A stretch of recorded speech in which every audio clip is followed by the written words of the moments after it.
Logan Sargeant, he still doesn't have a contract for 2024, but I have a theory as to why, and it's only partly because of his performance.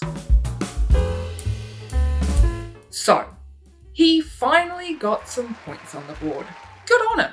Everyone P12 and above, apart from Max, benefited from those disqualifications, so there's no point in taking anything away from him just because of a technicality. A whole bunch of drivers got a boost from that one. But it's still only 1 point, and that's not exactly a great look when your teammate has 25, right? The problem is, points don't tell the whole story. For teams at the back, they often tell the story of a few lucky results, or in this case, vast differences in experience levels. There's a lot of people out there who say that rookies deserve at least 2 seasons to get their feet under them. And yeah, I tend to agree. But on the flip side, there's only 20 seats in this sport, and there's always someone who's just as, if not more deserving, than the last guys on the grid.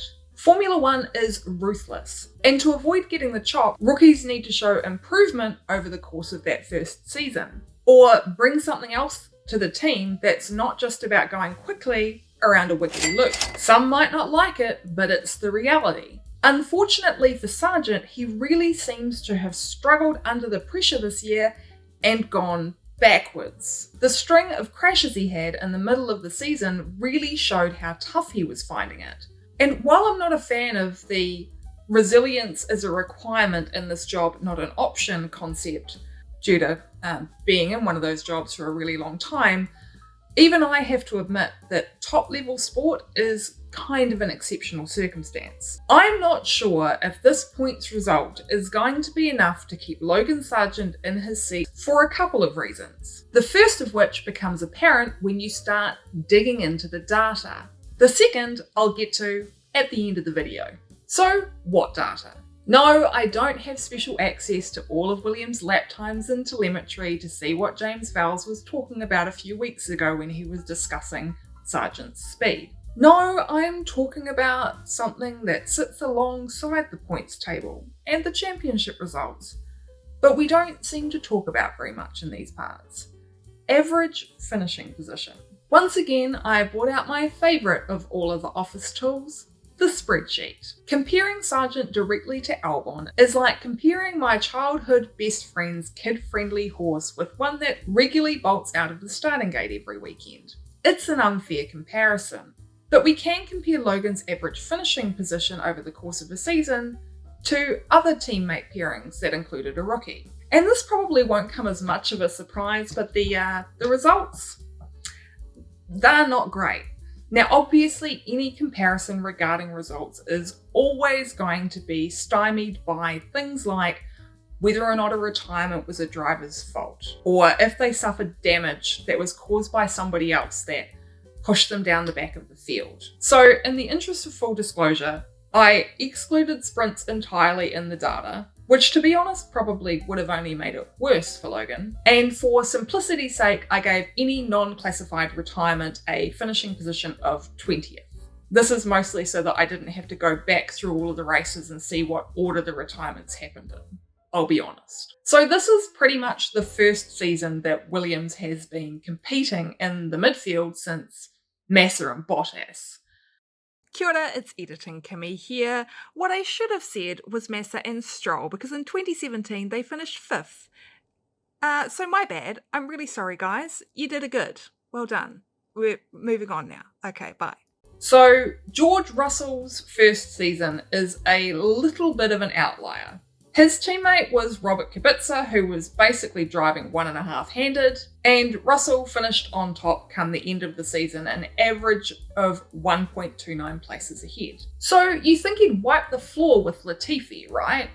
Well, actually no. Come the end of the season, he was only 0.078 positions ahead. And I had to go back and check that, which I'm going to do right now actually, because I still don't think that's right. Oh my god, I did make a mistake. Latifi finished ahead of George when it comes to average finishing position. Like, legitimately. I totally just realised that I didn't factor out Sakir, where George subbed in the Mercedes. So I have to give them both a 0 for that because they weren't competing in the same car. So that actually means that Nicholas Latifi was ahead of George Russell by 0.3125 positions. That's right, Nicholas Latifi beat George Russell in his rookie season by 0.31 positions. Wow. But even if we do go back and factor in that Sakir Grand Prix and we just kind of ignore George entirely and give Latifi the position 20 that he would get from his DNF, he still would have come out on top in the average finishing position by that original margin that I mentioned. Now, this gap changed drastically over the course of the next 2 years, obviously, considering Latifi was heading down the slope into the Formula One psychological pit of doom. But the first year, he actually beat George. But what about some of the other more recent rookies? In 2018, Charles Leclerc was on average 1.43 positions ahead of Marcus Ericsson. In 2019, in a far more competitive car, Lando Norris was 1.33 positions behind Carlos Sainz, who finished the championship in 6th, which I totally forgot about.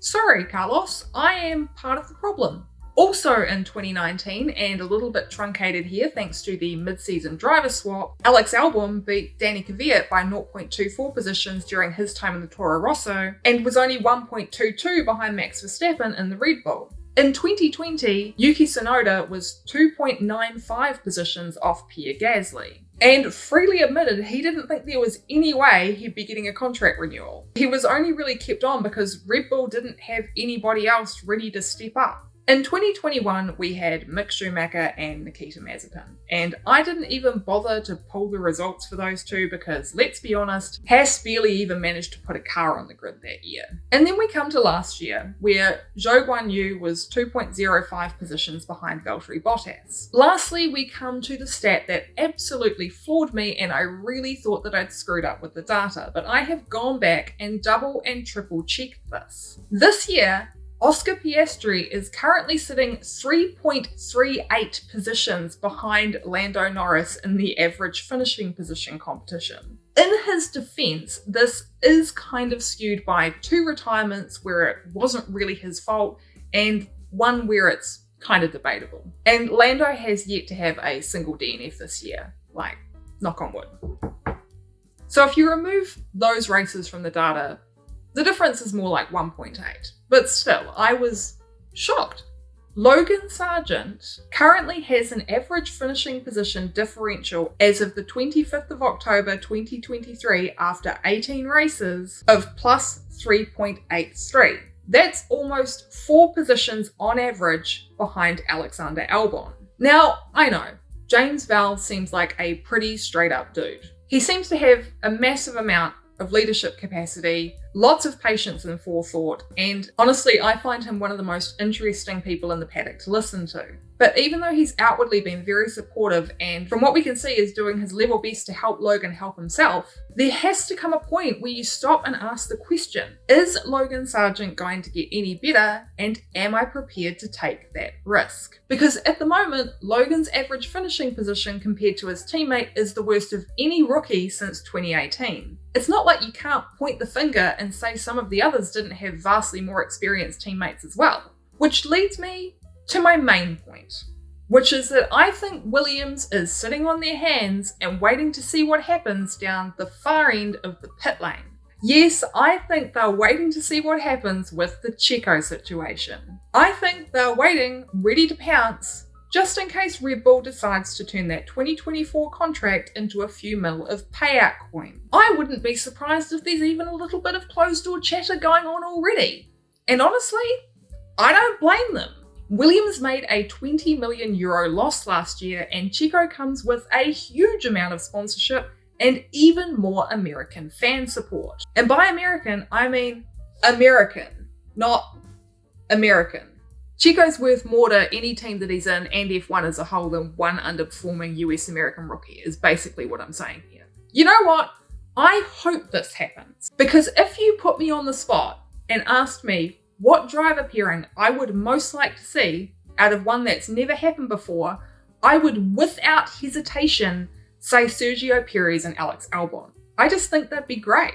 Saving Checo from the Red Bull meat grinder of doom has more benefit to Williams than saving a rookie just because he's from the US. I think there's probably an element of Williams not wanting to be seen as ruthless here, but Formula One is a ruthless sport, and anyone getting into it needs to be going in with their eyes open, surely. And it's not like this would be a rookie sacrifice for someone in their 30s like so many people would scream. No, because it would open the door for a rookie who has proven they have the chops to be thrown in the deep end and stay afloat.